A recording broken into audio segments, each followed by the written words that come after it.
wanted to be on TV. I wanted to be a TV host. I wanted to be on the news. And growing up in Alabama, From Bessemer, from Bessemer, how? Alabama, it's like, man, how you gonna do this? They You barely can't had do that. TVs out there. A world away. They can't see it. So it wasn't until I actually saw somebody on the air who looked like me, who had my name, that I felt like a guy named Michael Hill. He actually became my uncle because I married his niece later on in life, just kind of ironically. And I saw him on television. I was like, well, he can do this. Why can't I do that? Well, I couldn't do it at the time. So I couldn't talk. I'm from the country talking like this, cuz I ain't gonna be able to go on television like this, man. You know what I'm saying? You can't talk like this and then sometimes you can. Now I you can. Now you definitely I can make now. a living now. Right. I be Shannon Sharp now. I be Charles Barkley. Yeah, so do you sad. notice that I worked so hard to change my dialect, my enunciation, and every star in sports right now can't speak. Can't talk. They can't talk. But anyway, I digress, man. Going back to you, man. With your passion, following that passion, there are other obstacles outside of doubt. Sure. You know, taking care. You had I think you had a daughter at the time, my son at the time, young son at the time. You had to take care of your siblings as well. Sister, So financially and everything, all these obstacles in the way.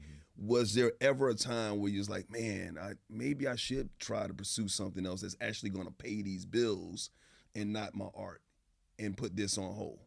And how did you overcome that if you had those doubts? I don't think I had doubts for sure, but there was no other option.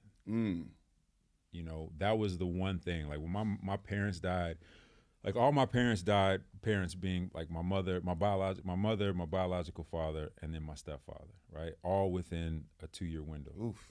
Right? And I mean, my mother and stepfather were 6 months apart when they passed. For me,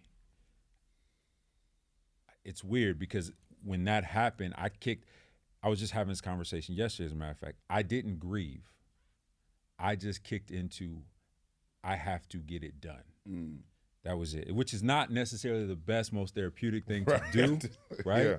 Yeah. But because I had so many people count, because it was not only my brother, my sister, it was my son. My mom took care of her younger brother. Like every family's got that one uncle. Right. That was the uncle, right? And so I had to take care of him. My aunt. How old were you at the time? I was 27. Wow. And you took on all that responsibility. Yeah. My aunt, who, you know, was kind of down bad, you know, helped take care of her. So I had all this, right? And I just refused to drop the ball. And so that was my mindset, where it was like, yeah, there were days, tears, you know, like pain, physical pain. But it was just the thing of like, nah. I want this. I've wanted this for so long. I'm going to have this. Now, I look at your art. It's eclectic. It's very I don't know the words to describe art. You know what I'm saying? But it's progressive in a sense, and I love that it speaks to our culture. You know, like your Flyboy character and everything. I mean, it's like so unique. Did some of your pain though, because as artists, sometimes I know, like when I'm going through my comedy right now, my comedy comes from my pain, and I can speak that on stage. Did some of your pain, the things that you were going through, how was that reflected in your art? Well, I think early on when I first started, the work that I was doing is far and wide from the work I do now, right? It was completely different. And I think the best advice I got, you know, there was a lot of pain and there was angst, and it wasn't just personal, it was just the idea of being black in America, right? And speaking towards those facts, speaking towards history, injustices, all of these things. And the best advice I got was, though this is a part of you, this doesn't fully represent all of you. Paint what you know and what you love, right? All that other stuff will bleed into it, but you have to start with the base of you.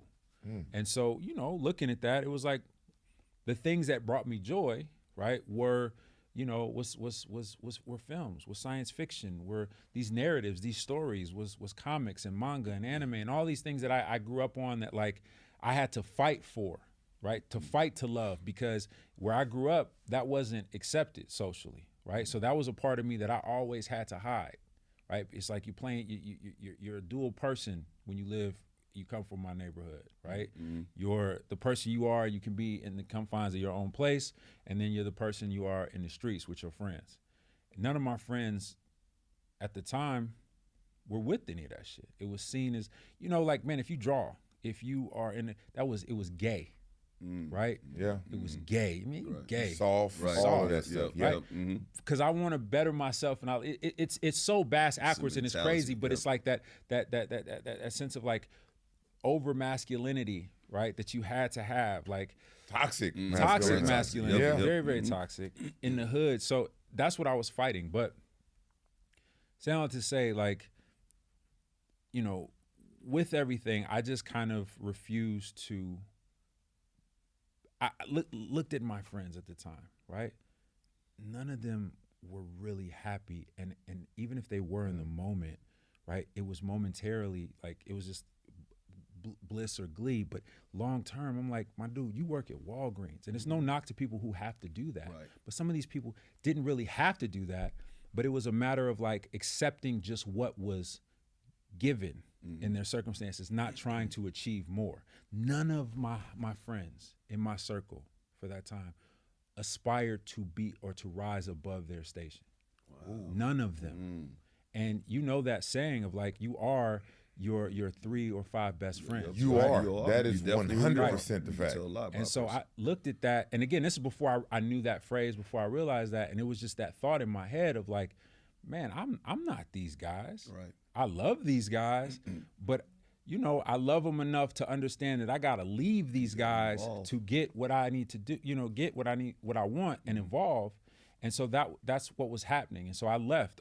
You know, I was in Atlanta for, you know, time when I was in school and just traveled, hopped on couches in New York, living here in LA, couch hopping, couch surfing, but like studying, right? Getting to meet people that were doing the things I wanted to do so I could see it.